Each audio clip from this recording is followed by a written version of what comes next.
And certainly the handover briefing I was getting as I arrived at post was what I felt was a generally dismissive attitude to his vetting clearance.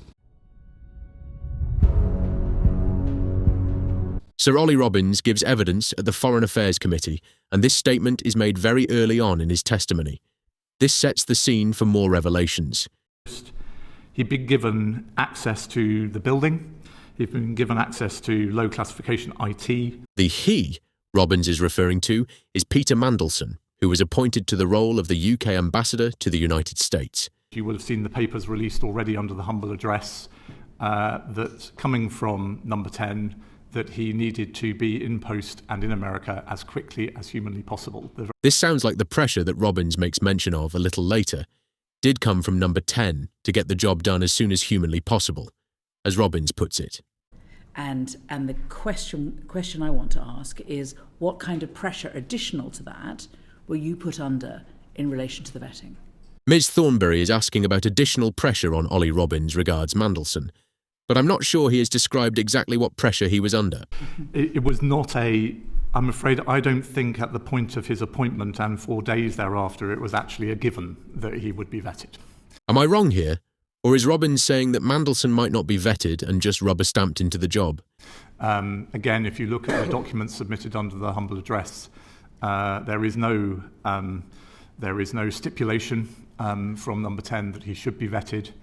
Well, that seems to be the answer. It appears that number 10, therefore the PM and his staff, did want to rubber-stamp Mandelson into the job. Philip, and said, in terms stronger than those that I can use before the watershed, with terms stronger than that. Does that accord with your impression? Just fucking approve it.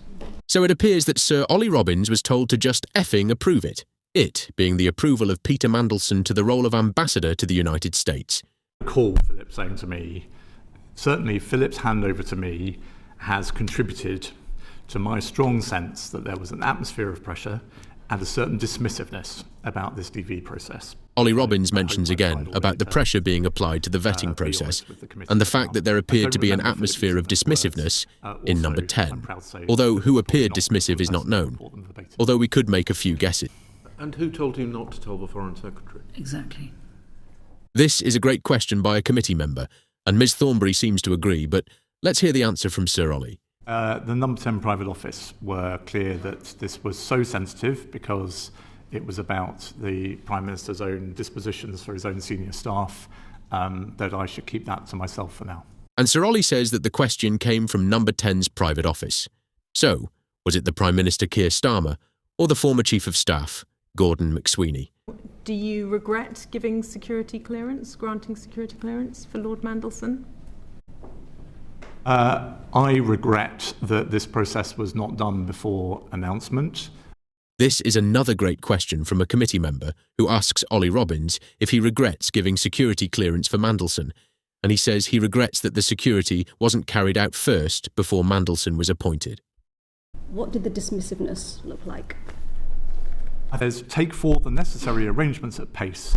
We want handover in advance of the US inauguration. I'm not sure why there was this almighty rush to get Mandelson into his role, only for it to fall apart a short time later. If number 10, Starmer and all the others within that place had only paced themselves and got the right person in, Labour and Starmer particularly would be in far better shape going into the May elections. Thanks for watching, and please share and subscribe.